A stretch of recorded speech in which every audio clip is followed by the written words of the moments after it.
కొంతమంది చావుకి భయపడి తాగి మత్తు పదార్థాలు ఉండి ఆ మత్తులో దొర్లుతూనే ఉన్నారు. కుటుంబం ఏమవుతుందో, సమాజం ఏమవుతుందో అని తెలియని పరిస్థితుల్లో ఈనాడు పాపము ఇచ్చలు విడిగా మనిషి జీవితాన్ని పతనములోకి తీసుకుని వెళ్ళిపోతుంది. యేసుక్రీస్తు ప్రభువారు ఎందుకు ఈ లోకానికి వచ్చి ఉన్నారంటే మనిషిని పాపము నుండి విడిపించబడాలి. పాపము నుంచి విడిపించబడాలంటే ముందు పాపం పోవాలి. అందుకే పాపం ఎలా పోతుందంటే రక్తము చిందించబడాలి. అందుకే యేసుక్రీస్తు ప్రభువారికి 2 చేతులకి మేకులు కొట్టారు. ఒకవేళ ఆయన ఏదైనా తప్పు చేశాను అనుకుంటారా? చరిత్ర చెప్తుంది యేసుక్రీస్తు ప్రభువారిని క్రీస్తు శకము క్రీస్తు పూర్వని ఒక దొంగని లేదా ఒక దోపిడి వారిని చరిత్రలోకి తీసుకుని రానివ్వరండి. ఈ రోజు చెడ్డ పనులు చేస్తే మనమే ఇంట్లోనికి రానివ్వం.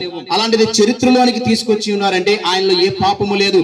పాపం లేని వ్యక్తికి ఎందుకు మరి సిలువ వేశారంటే నువ్వు నేను చేసిన పాపానికి ఆయన బలైపోయాడు. ఈ రోజు మనం తప్పు చేయకపోవచ్చు, కానీ మన పిల్లలు చేసిన తప్పులు తల్లిదండ్రులు తల వంచుకుంటారు.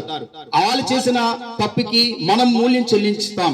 దేవుడు మనకే అంత ప్రేమ ఉంటే, పరిశుద్ధుడు, జీవాధిపతి, సర్వశక్తి గల దేవుడికి ఎంత పరిశుద్ధంగా ఉంటాడు కాబట్టి ఆయన ఎంత ప్రేమ ఉంటుంది. అందుకే మనం చేసిన ప్రతి పాపము కొరకు యేసుక్రీస్తు ప్రభువారికి 2 చేతులకి మేకులు కొట్టారు. ఆయన తలకు ముందు కిరీటాన్ని పెట్టారు.